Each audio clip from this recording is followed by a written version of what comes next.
All right, we are live, and I'm going to go ahead and hit the intro, and then we should be good to go. Welcome to the Entertainment Rants Podcast, your number one opinion source for all things entertainment. Join host Marco Mazzola as he sounds off on the latest movies, TV, music, gaming, comic books, and more. Now, here's the man of the hour, Marco Mazzola.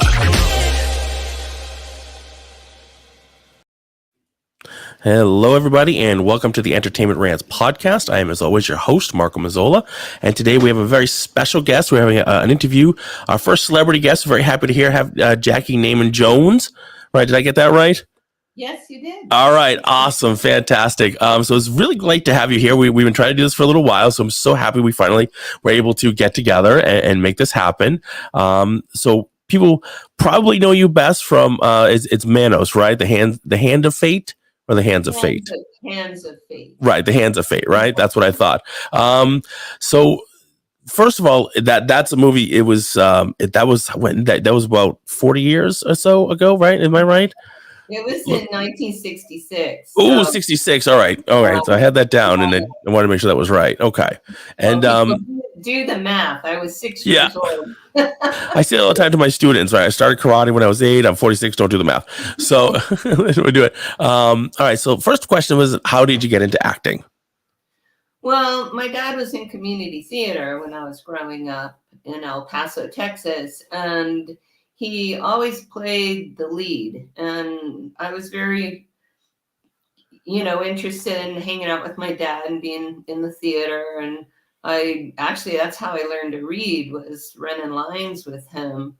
But in 1966, he actually won Best Actor of the Year award for playing the lead role in the play Henry IV. And that's also the play where Hal Warren, who created Manos, the Hands of Fate, found all his male actors. Because he was in the play as well, and so was John Reynolds, who played Torgo. Oh, and William Bryan Jennings, who played the sheriff. So pretty much all the. Oh, and then the kissing teenager Bernie, he was in the crew. So really, all the men came from that play. So it's kind of, I always thought that was ironic that my dad won Best Actor of the Year award for the play the same year that Manos was made, and is now known as one of the worst movies ever made. But so yeah, I've heard that before. I mean, that's pretty well known in the genre. What are your thoughts on that? Oh, I mean, it's been great. I've had such a good time, and while my dad was living, I'd get him involved in anything possible. He just really enjoyed it too. He had a good sense of humor about it. But back then, Hal asked my dad to play the master, the lead role in the movie, but he chose my dad for a number of reasons, because Hal was quite the salesman and he knew how to get stuff done.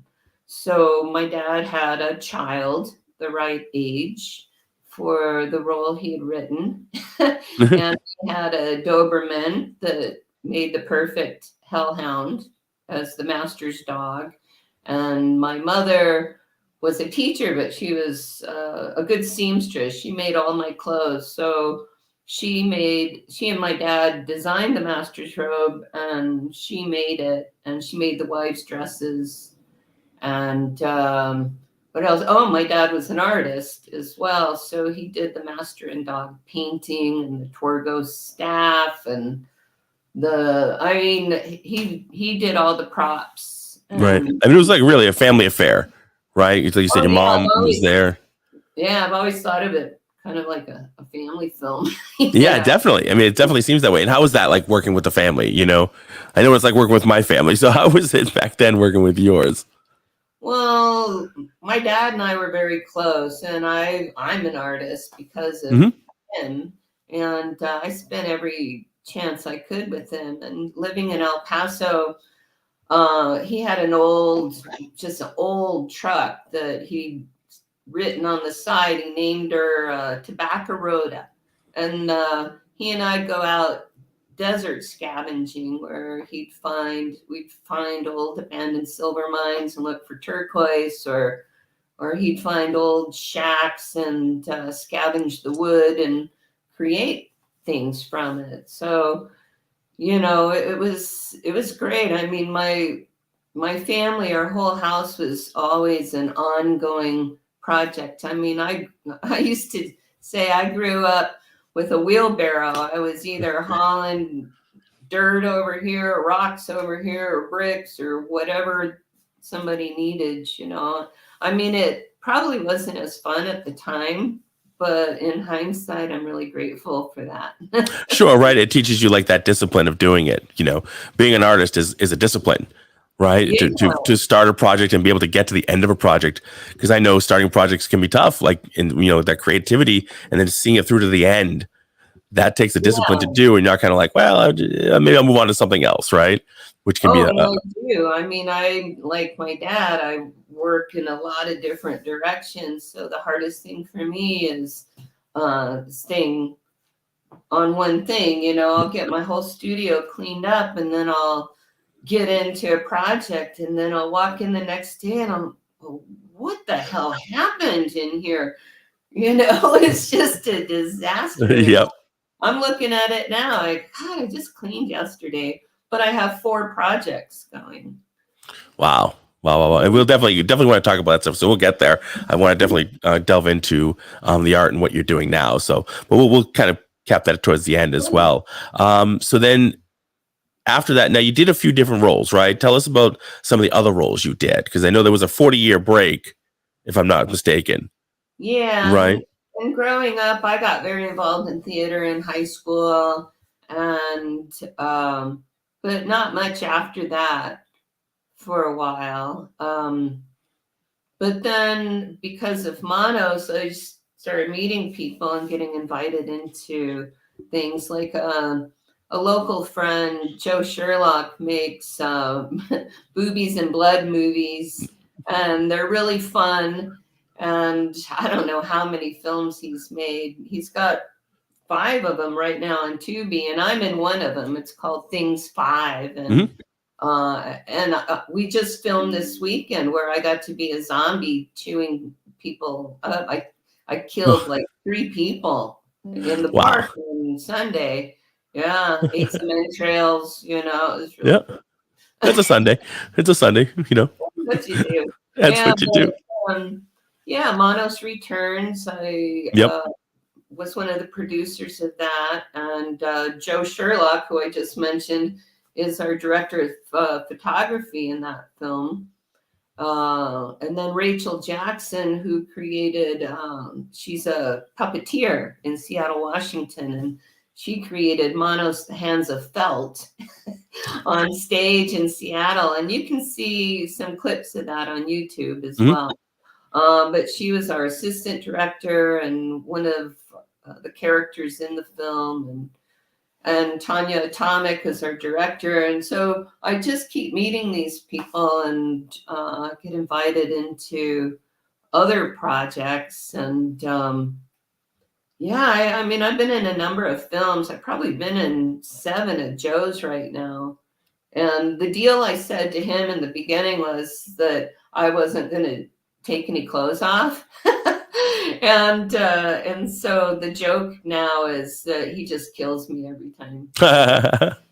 I get named or killed, right. Or or like this last movie, I was dead, but I had to, it was gross. I had like chopped ham, like sandwich ham, thin sliced ham, sliced and then dipped in Karo syrup and red food coloring, and then I had to hold that. Yeah, because you have to hold it there for a while, right? Oh god! Like I've heard that before they're like, all right, action, then it has to come out and do. Yeah, you have to like, and and I didn't even swallow any of it, but I'll tell you, I was like burping the rest of the day. Well, I'd imagine just having to keep it sort of in your mouth until they're ready to like have you get rid of it.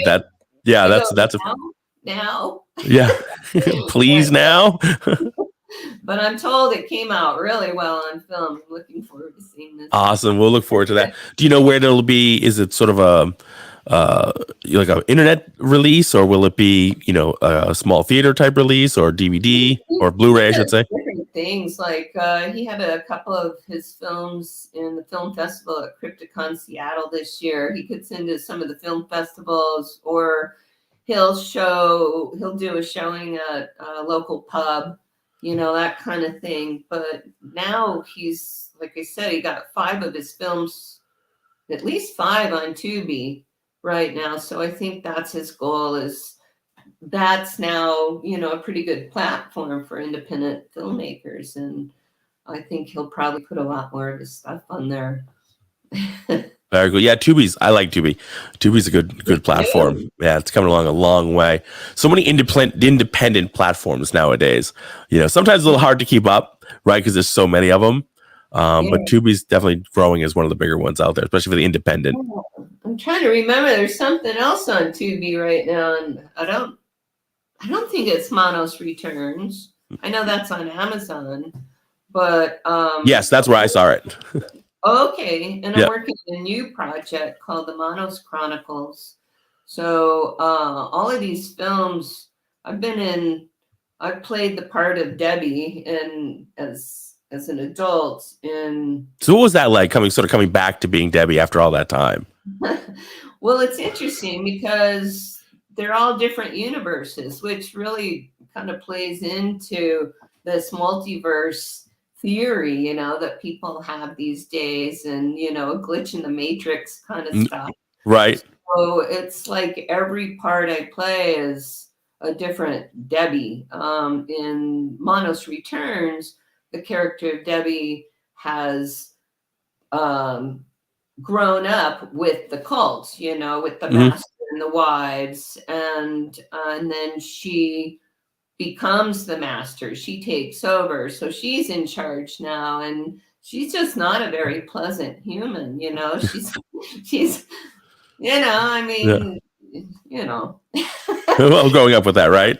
Yeah. And then the Manos Chronicles is a whole different story, and you can see the trailer for that on YouTube for the Manos Chronicles, and that's a different story. That's where Debbie escapes the Valley Lodge and the cult as a child, and she spends her life in hiding, and now she's coming out to do some good in the world. She wants to get retribution in that way by doing good things and defeating evil.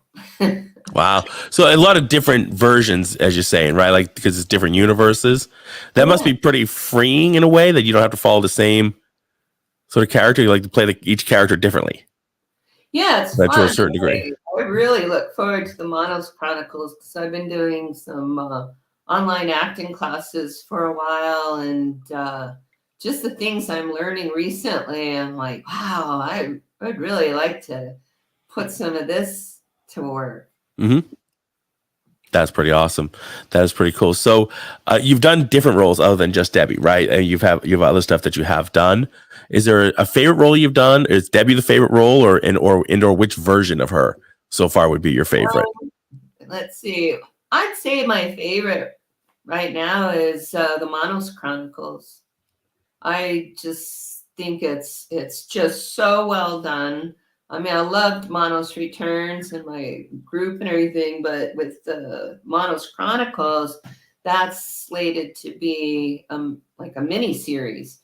So I'm really looking forward to different episodes and working with some of the people that I worked with on the pilot episode, but also meeting new people, because there'll be different people coming in, different characters, and I don't know her whole plan for where the series will go in the storyline, but I trust them, and they're just so great to work with. So I'm excited. That's fantastic. So you said there's a trailer out on YouTube, right?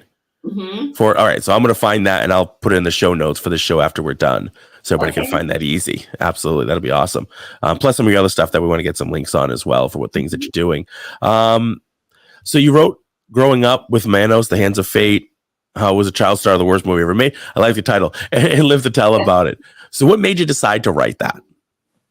Well, Manos had virtually disappeared for 27 years. It was made, and everybody knew it was really bad the moment we all saw it. And the cast and crew had not been able to see it before the premiere. Just little bits and pieces. So had an idea, but not for sure until we were all actually trapped in the theater.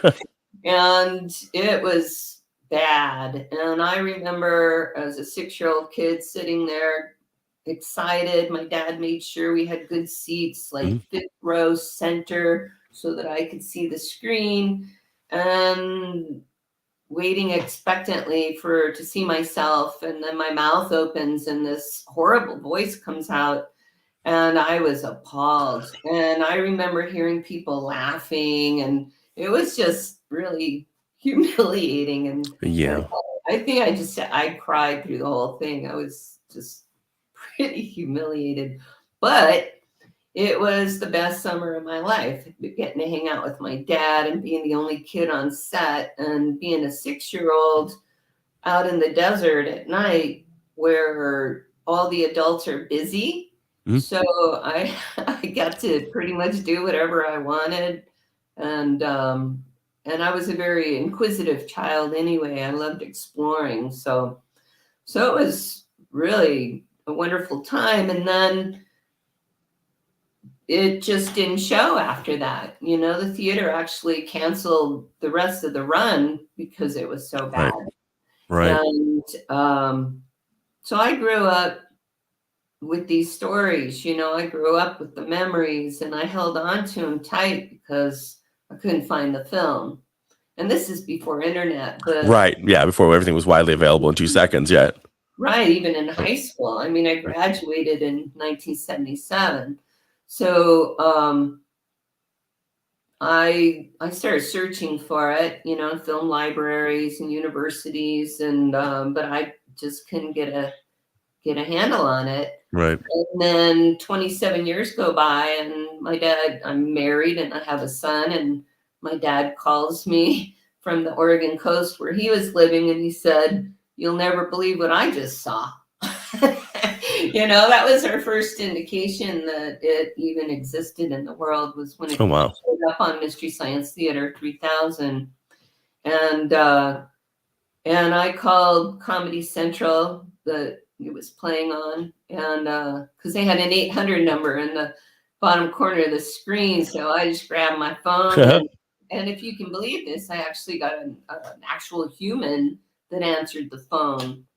And back in the day, I think you could. Nowadays, forget it. Yeah, that was 93. And I told him that I'd been looking for this movie my whole life. My entire family was part of it, and if I could get a copy. And he asked the name of it. And when I told him, he said, and remember, this is 27 years. I thought it was gone forever. And he says, "Oh my God, are you Debbie?" See, that's what I'm thinking. He must have lost his mind when he realized it's you. Well, I was shocked, But so he sent me a VHS copy, and I thought that was the end of it. Obviously it wasn't, but gosh, I forgot your original question. I knew I was getting to it. Well, it was how you decided to write the book.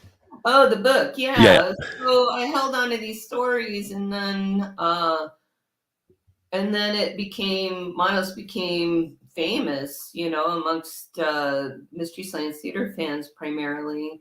And I realized that since I didn't have to hold on to the stories so tight anymore, I was afraid I'd start losing them. And also there was the opportunity I had connected with some people that had been part of the original film. And there was just so much that was happening. I thought I better I better get this all down while I can and while these people are available to talk to, especially my dad. Right. Right. Because I mean, back then it wasn't like today. I think. Is there any sort of behind the scenes footage or anything like that when they were because nowadays it's everything's recorded no matter what you're doing, so they can easily make the second roll for your Blu-ray where everything's behind the scenes, right? Documentaries. Yeah. Is there anything like that for the show or? Well, there is a restoration of Manos, and that was Ben Soliday had by chance found the original work print that went through the camera in 1966. Wow. And it was filmed on a Filmo 70, which is basically a war footage camera from Korea, the Korean War and Vietnam. Wow. And it was wind up. It was, and it only shot. It was 16 millimeter, I think, and it only shot 32 seconds at a time. And it shot silent. It had no sound. So the movie had to be dubbed, and it was shot on this camera. And see, I forgot your question again. Well, so yeah, no, that's okay. So just basically, other than that, is there any sort of behind the scenes stuff? Yeah. Well, there isn't, because Hal Warren had to rent the camera and they had to buy the actual film. And film was very expensive because nobody was making film, and there was like one camera shop around, and so they basically used everything they shot. I mean, there's very little, but in the restoration that Ben Soliday found, it came along with the Scotch tape for the editing and all that, but there was very little. But if you get the Blu-ray of it, it has everything else. So it has some behind the scenes of the wives practicing their fight, their wrestling, seeing these young models and a few things like that. But when you watch the actual film, you can see some of the things that didn't get cut out because they had to use all the film to make a feature film. In fact, that's one of the reasons it has that 6 or 8 minute driving scene in the beginning, is that's where the credits were supposed to go, but it just didn't happen. Oh, I didn't know that. But he needed all of it to make it an actual feature length film. So there wasn't much cut. There's not much cut out of the film. That's interesting. I mean, there's one part where my dad is holding up Torgo's hand that he just put in the fire, and you can see the can of lighter fluid right behind him, things like that. There's a beer bottle in one scene, it wasn't supposed to be there. So the original sort of Game of Thrones Starbucks cup in the background. Yeah, right. Yeah. That's supposed to be there. Oh, so Manos did it first. I like that. That's awesome. So we talked about you talked briefly about the Mystery Science Theater episode. What do you think it did to the public perception of the movie? To me, obviously, it would elevate, right? It brought it into even more, up to date, more now.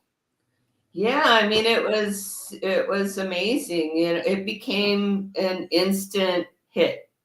It was voted as the fan favorite several years for the Turkey Day Awards they do in November.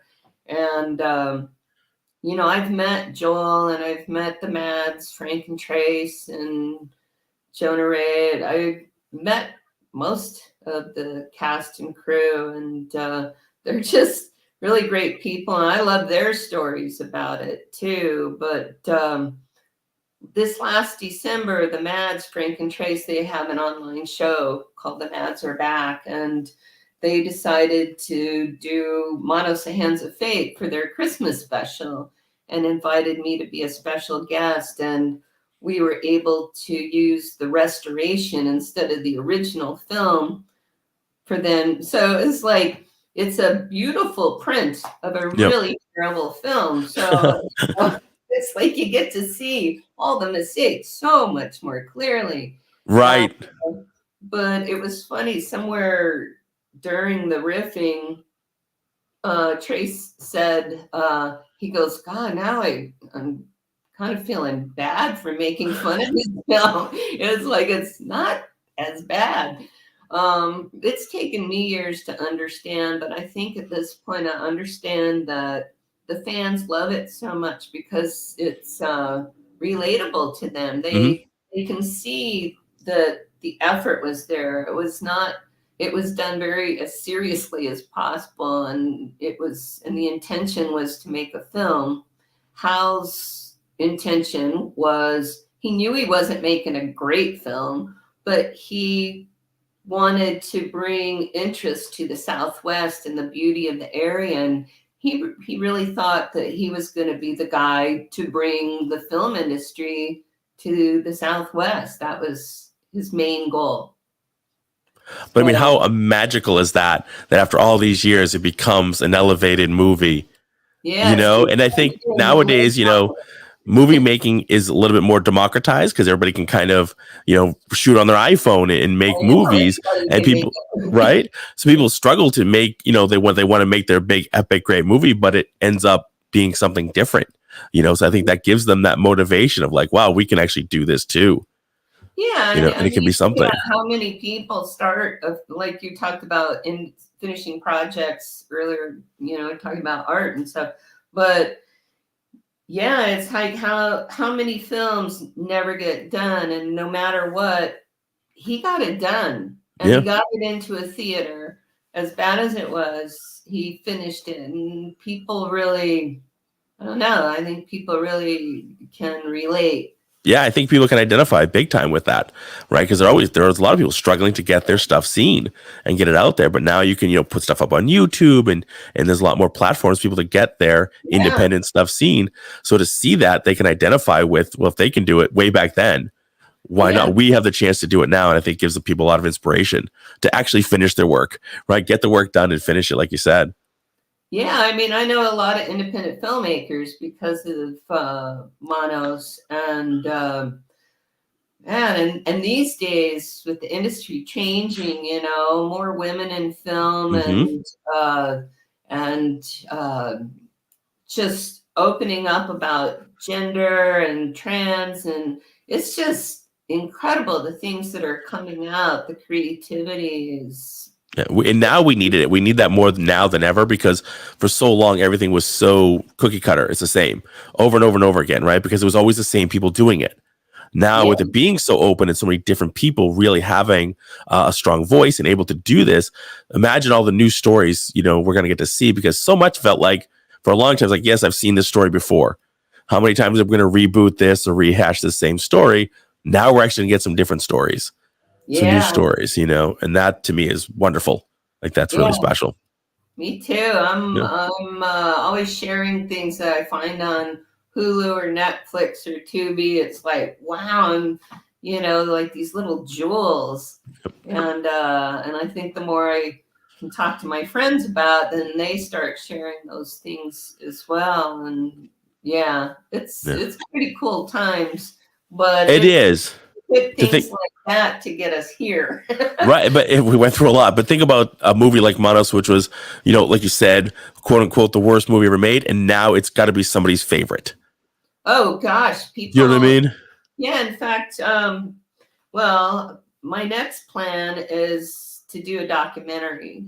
I have so many stories and so many people. It's astounding to me all the truly talented projects that have been inspired and created because of this film, like Manos Hands of Felt, the Puppet Theater. There's trading cards, there's coloring books, there's several films, there's oh my God, there's video games. I mean, so many different. There's Manos, the Band of Fate, and then now I'm teaching online. I'm doing a monthly art class for Mr. Yes. Plant's theater fans, and it's called Jackie's Hands of Paint. Yes, that was one of my next questions, right? So we wanted to kind of get into some of the artistic projects and things that you're working on. So let's get into that. Let's start with the Hands of Paint. Tell us about that. Yeah, let me see where. Hold on, just 1 second. Oh, here they are. Hold on.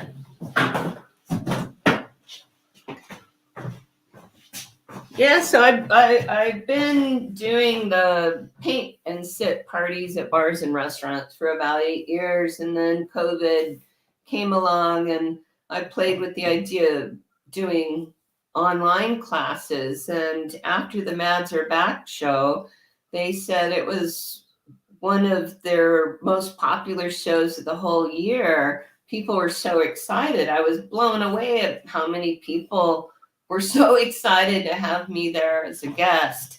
So I talked to Chris Gerbich, their producer, and he also produces the Mary Jo Peel online show. And he's producing my monthly show, my monthly class. It's the 4th Saturday of every month. But I'm having so much fun with it because as an artist, for one thing, I love teaching, but it's expanding me into new styles because it's like, well, what do you choose to paint, right? Mm-hmm. I don't know, where is he? There he is. Oh, there he is. This was, the first class I did was I recreated my dad's painting, The Master and Dog painting.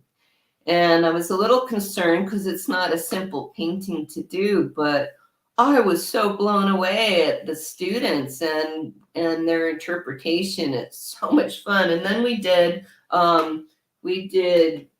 Crow T Robot last month. And here's a couple more that I painted for upcoming classes. Of course, have to do Tom Servo. And then, I love this one. I've been wanting to do this one, this Mothra. Oh, wow.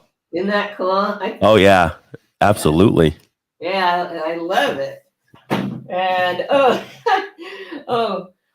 so I just watched a movie that I think is worse than Manos. It's an MST movie. And I was so inspired it helped me understand Manos better because it was so strange and horrible that I couldn't look away. It was like some weird art film, and I painted something for it. It's the incredibly strange creatures who stopped living and became mixed up zombies. And that's a mouthful. Oh, wow. It's wild. I like that. And then just the other day I painted this one, Gamera. Let's see if I can make this bigger. Let me see if I can make this bigger. Hold on 1 second. I'm trying to get a better view. No, I want to go the other way with that. There we go. There we go. Okay. So make some different views. Oh, right. Oh, wow. So what are these, do you keep these in a personal collection? What do you do with them? Well, I'm going to talk to Chris about that. I think I'll offer them for sale because I'll have 2 copies of each one, or 2 of my paintings of each one, the one that I use for the class, and then the one I'm painting in the class for the Gotcha. class. Okay. Yeah. But yeah, I'm really expanding my art now, and almost the Bob Ross technique, right? Yeah. Actually, they always had 3. They are comparing me in class to Bob Ross. They say, oh, that's so funny. They're loving my stories, but that I have a really calm presence when I paint, and it's almost meditative, I think. I know it is for me, and I know in the early days when I would teach, there'd be a point in class where all of a sudden it got quiet, and then I'd get nervous, like, what's wrong? And I realized that people were just like into it. So it's really cool. It is. I mean, I've done some work myself, and it's very meditative, right? I'll use art just to escape or meditate and just be by myself and stay focused on it. So yeah, it definitely does. A lot of times I'll do it while watching a Bob Ross episode or something like There that, you go. and it does, because that voice like yours, it just kind of gets you that calm. They actually use his voice for sleep therapy. Well, that makes sense. Yeah, they said it helps like insomniacs to go to sleep. Yeah, sure. Right? Well, yeah, so I teach one class a month, and we have it set up that people can get a subscription for a year for $99. Or if you just want to try out one class, it's like $20.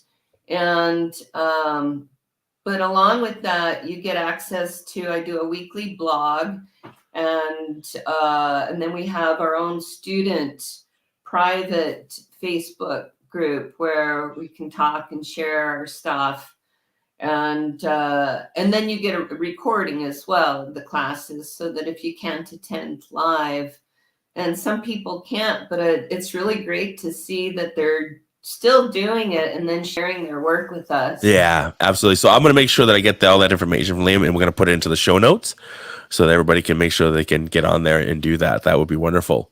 Yeah. You never know, you might see my face in there. I want to grow this audience. I had a 30-year career doing high-end faux finish interiors. And I just finished my last huge job where I was up on a scissor lift, like 25 feet up. Oh. And I was like, God, steel magnolias, what doesn't kill you makes you stronger. Right. And, man, I said, I'm cured. I can't do that work anymore. I don't want to. This is the direction that I want to go. I love teaching, and I'm working on my own art and getting it out into the world more again. And that's just what I want to do. Just want to create and make movies like the documentary. Yep.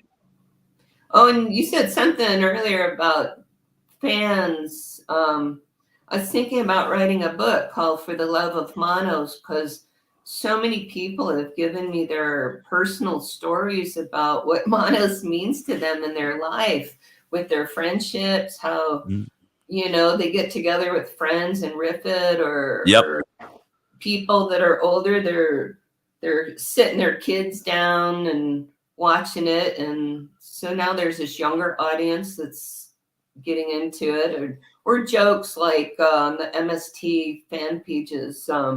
What would you suggest? Which movie would you suggest for a first date? And overwhelmingly, it's like, don't start them off with Manos. Not unless you don't want a second date. Right. Oh, you never know, though. Sometimes you can play that and it'll work out like magic. And there's been people that have told me that as well. Yeah, so. Absolutely. What a great legacy, though, for the film, which, didn't start out looking like it was going to have a great legacy, and it disappeared for so long. Yeah. And that's the wonderful thing about cinema. It's a wonderful thing about pop culture, and independent culture, things like that. Things come back and they get back stronger. They do. Yeah. And for me, in high school, I was a Fire Sign Theater fan, and my best friend and I, that's LP days, and we memorized every album. Right. And we do those things at school. We drove everybody nuts, we just had a riff for everything. And it's funny because, Mystery Science Theater, they use a lot of Fire Sign Theater riffs, like, oh, he fell right over, and or watch out for snakes, or, there's just all these things that so Mystery Science Theater fans are very much like Fire Sign Theater fans. Right. They're funny, they're able to poke fun at themselves, they're intelligent, they're creative. Yeah. And they're hardcore, they're diehards. They are. And getting into this, I don't know, I couldn't have planned it better for myself. I mean, I always say they're my tribe, they're my people. That's right. Absolutely. So beyond the art, beyond movies, what else do you like to do? Like, what else is, grabs your attention? Yeah, Well, I live in a tiny town of 1,000 people, and I raised my kids here, and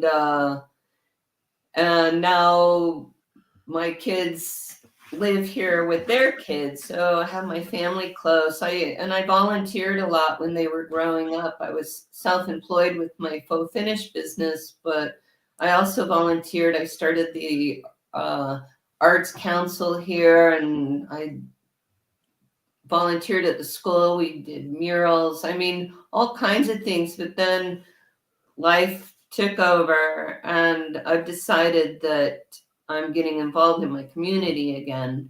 So just yesterday, I spent 3 hours with the two bar owners next door here, and we dug up along the curbs and planted magnolias, or planting flowers. And I've taught a couple art classes at the high school here, which is really cool because now I'm getting to see the children of the kids that grew up hanging out at my house. Wow.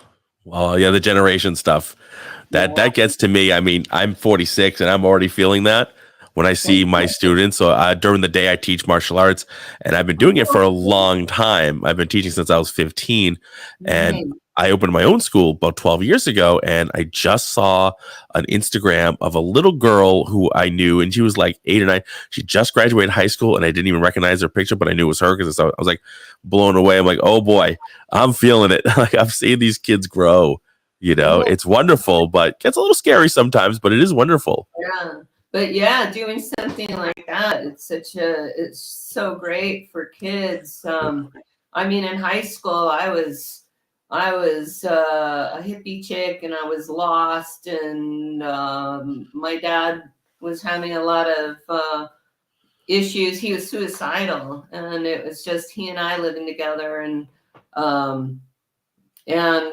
my high school drama teacher was a 5th degree black belt in karate, and he had studied with Bruce Lee. Oh, wow. He started every class with Tai Chi. Oh, yeah. I still remember, and we're friends on Facebook. I mean, he's like in his 90s now.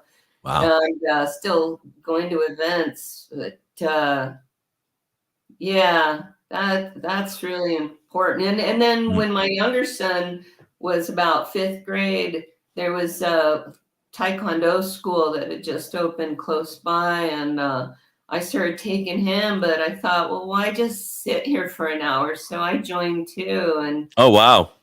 That's it. Unfortunately, the school closed after a time, but yeah, I'd love to get my grandkids into that. Yeah, it's wonderful. It is wonderful we teach a lot of life skills and things like that, not just kicking and punching. It's super important. It's super important. Yeah. Balance, learning balance. Yep. Absolutely. Absolutely. All right. What else do we have? So what else did you want people to know about you? Beyond what we've seen, but maybe beyond what we've talked about today. Yeah. I want to get my art out in the world more. I mean, like I said, my dad, when I was growing up, we'd scavenge things and he'd turn them into art.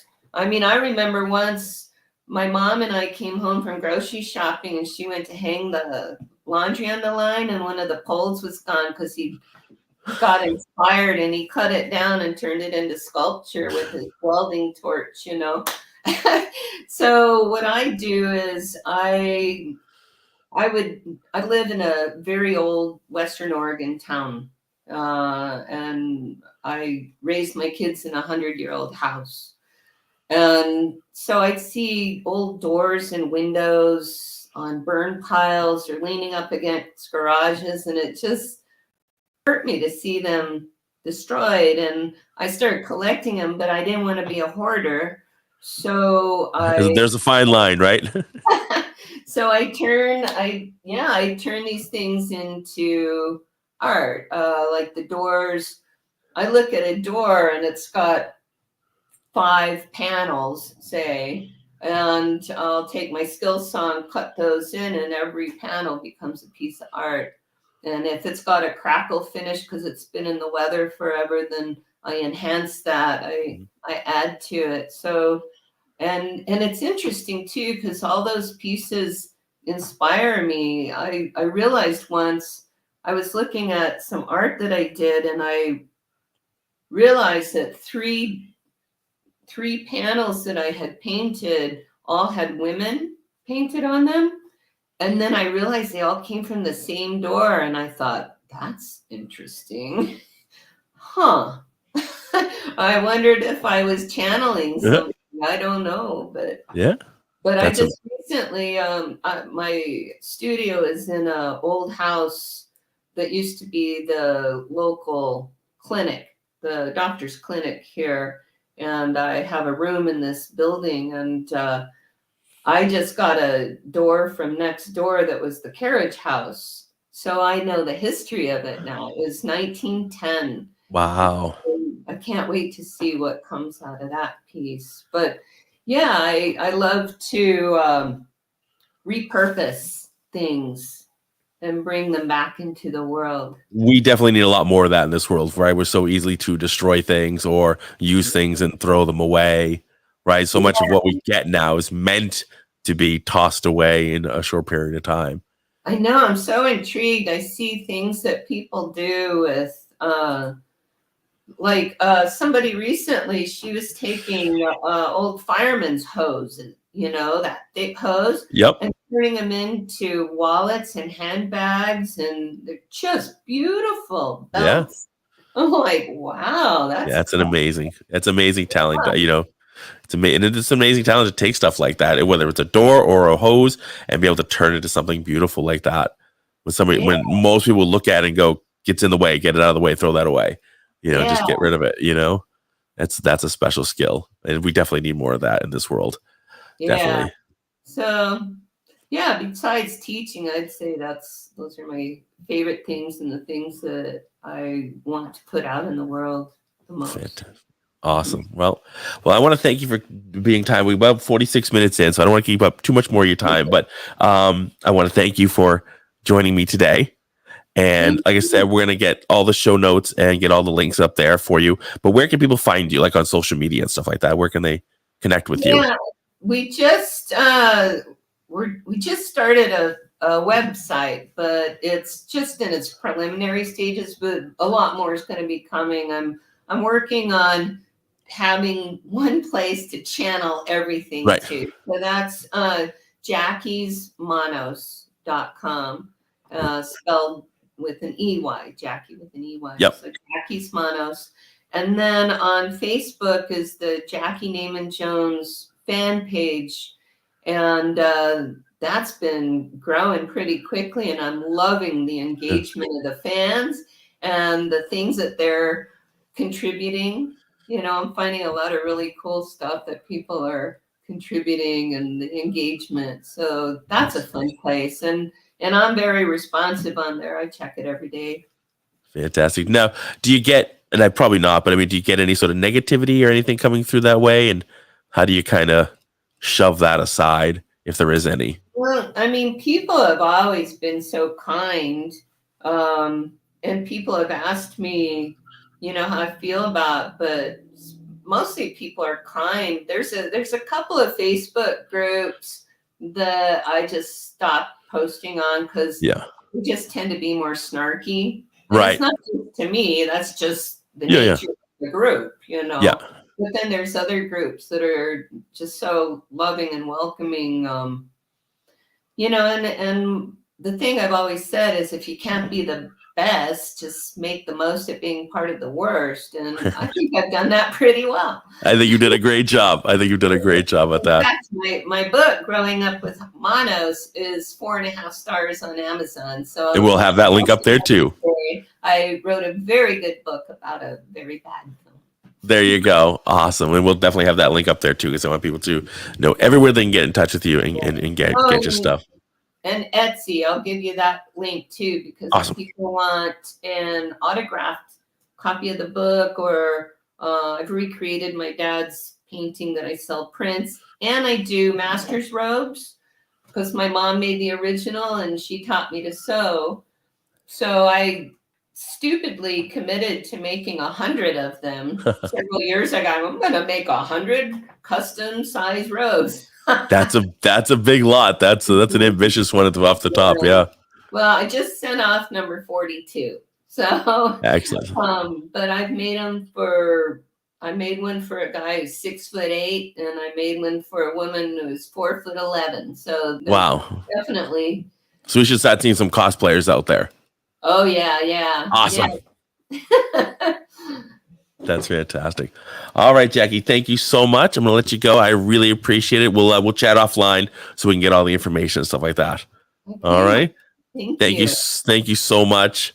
All right, everybody, this is entertainmentrants.com. I want to thank Jackey again for being with us today. Look for the links in our show notes right after the show so we can get all those information on how to get in touch with Jackey and grab her stuff. So, again, thank you very much, everybody, for being with us. Check us out online at entertainmentrants.com and get out there and keep ranting.